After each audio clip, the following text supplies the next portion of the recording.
Good morning to you all.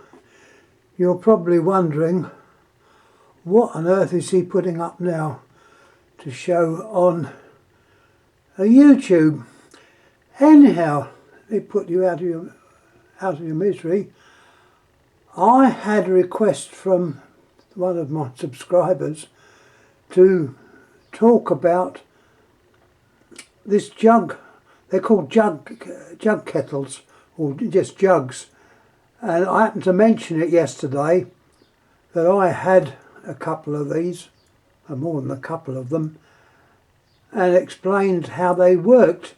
And the gentleman's got back and said, "Oh, can you make a video about these?" So I thought, right, here goes. So anyhow, these are about the Aussies call them jugs. And looking through good old Google, which you do, there seems there's a load of these actually on Google. And my pussy's meowing again. She's just been fed. A load of these on Google, so I was surprised how obviously popular they are. As regards working them, I would definitely be a little bit against that. I'll show you the bits that are in here and what these jugs have. They're a ceramic, and I think they go back a few years, not particularly these models, but I think the idea went back many years, and it seems to be, as far as I know, typical of Australia. Perhaps their electric safeties are not quite the same as they are over here in England. I don't know. Anyhow, let me get on to it and show you what I've got. I've actually got two more of these which I haven't shown. I've got a larger one and another one more the size of that small one. Anyhow, let's have a little look. I didn't know I was going to be doing a video on the Australian jugs, but here goes. The first one we got here, it's called, what's it called? Speedy. There's your name on there. Turn him around. I'm always doing that on things. Speedy. And this is one of the type that turns off when when the water boils. It turns it off. Now in here, I don't know if you can see in there. Let me shine it in with a light. You can see there's an element wire in there wrapped around a former. This was, I think, it's worn out obviously. The wires go up, in fact, in pretty bad state. This one is definitely not a worker, but you can see the element goes straight into the water, and when the plug is put in, you've got a plug here. This is a genuine Aussie plug, by the way. You plug it in and you see you cannot open the lid. So in theory they assume it to be safe because you can't get into it, but nevertheless it's well, they obviously work, and I don't know if many of these are still in use in Australia. It'd be interesting for someone out there to perhaps mention this. I know Christopher is from Australia. Whether he's come across these, I don't know. It might be he's a bit too young. You know, they say these have been going quite a while, but you know, as regards a younger person coming across these, I don't know. Anyhow, I'll leave that little thought out there. Anyhow, that's the first one I show you. It's the Speedy, but obviously it would need a little bit of work done on it to get it back to work. I don't know if you can still get spares. I know you can get the, well, I've got here.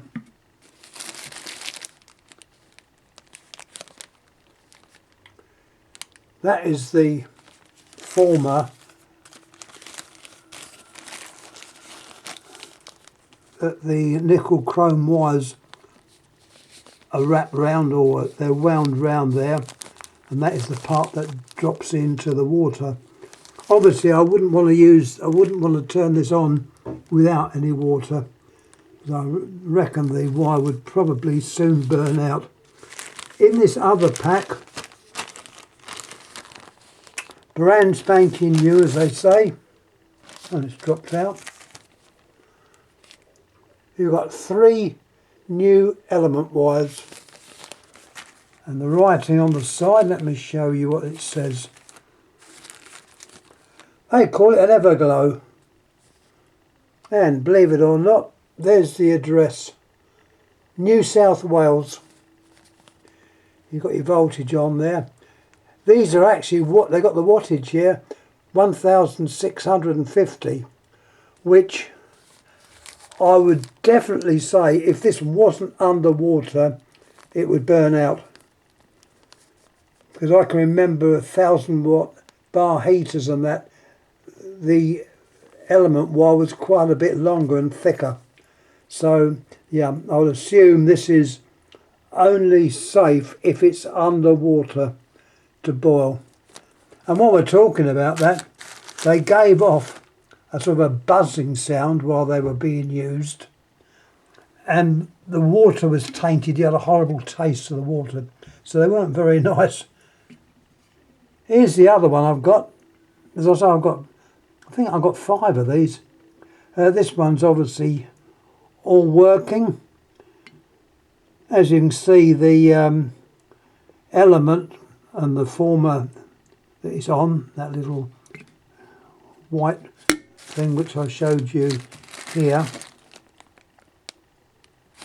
that's all in there, it's all on. So what this would probably benefit by is to be filled with a bit of water with something like lime scale remover on it to remove that, because obviously that would affect the efficiency. But there we go. It's it looks as safe as ours, doesn't it? But once again, once the plug is put in, you can't open the top. This one's, what did I say the other one's made by? Yeah, this one too is made by a company called Speedy, which is obviously a well-known Australian company that made these. As you can see, they're well made. What's it got on the bottom of it?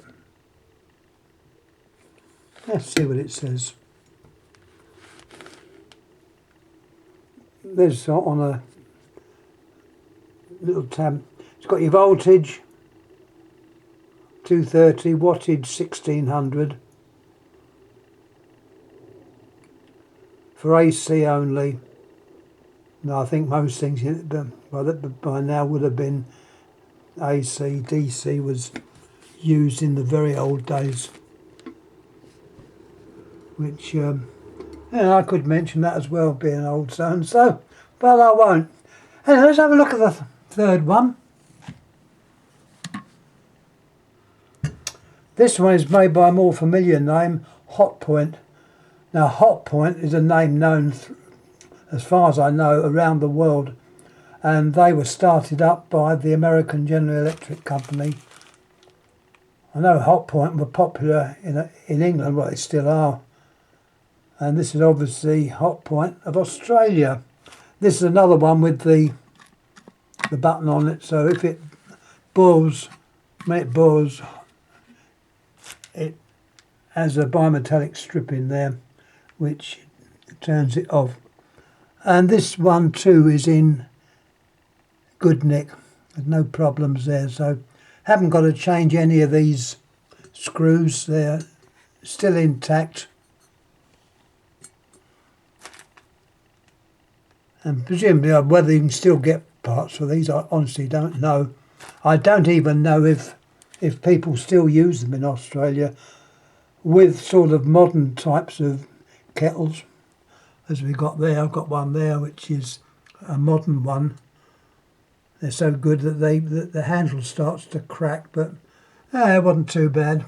probably made in China, but against all that, it seems to be quite efficient, and it makes my nice cup of tea or nice cup of coffee, so it gets well used.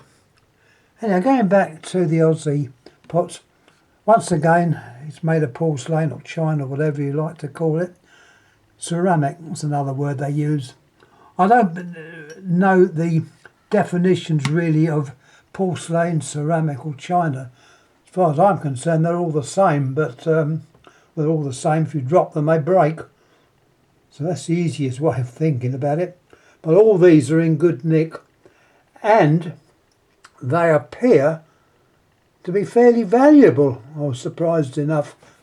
These ones, as far as I know, I've picked these up at boot sales. We used to have boot sales, I say used to. They seem to have dropped off a bit now. Particularly the Wimbledon boot sale.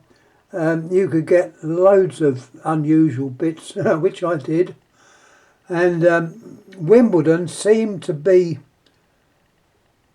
an exchange area where stuff was coming in from various countries, a load of American stuff, obviously Aussie stuff, and it was interesting because you could pick up the odd items, plus the odd telephone, which turned up, and these have also got their leads.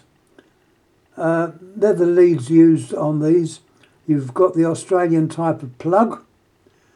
The plug that goes in is actually made by a company called Claim, which I believe is an English make, and it's switchable.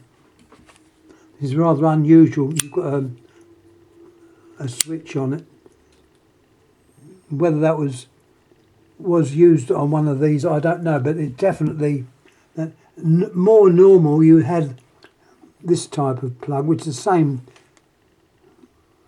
size, and this one was made by Ring Grip. Now Ring Grip is also an Australian company, as the plug there is made by a company called Clipsal, which is also Australian. Anyhow, that is more or less all I've got to say on the jug kettle. My main advice would be, if you have one of these, be very careful when you use them. My first experience of these was a friend bought one back from Canada. She'd been on Australia. She had been on a trip to Australia, and when she came back, she says, "Oh, look what I've got. They call these jugs." I said, "Oh, that's interesting, isn't it?" So I looked at it, and it didn't take me very long to be nosy and open it up like you do. And I could hardly believe what I saw. I said, "Well, you know, I don't know how safe these are, but okay, it's a curio." And these are curios. I like curios. So yeah, I'm glad someone brought this up, because as I say, it's given me a chance to wear this. I might have shown these or some of these before. I probably have, but a long time ago. I've had these for ages. They, for years, were in the loft upstairs, but now they're in a cupboard downstairs.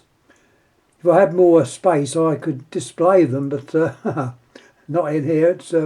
There's no display space available. It's all been used up. So once again, thanks for watching.